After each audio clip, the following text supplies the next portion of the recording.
In this tutorial, we're going to take a look at how you can wrap your text around an object or a picture in Affinity 3.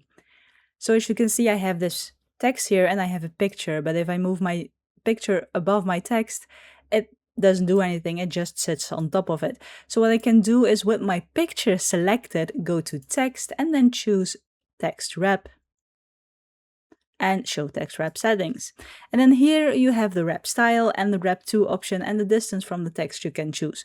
In this case, let's choose square and you can already see it changing. Now you can choose the largest side or in the middle, both sides, and then you can adjust things here if you want to. Just like that.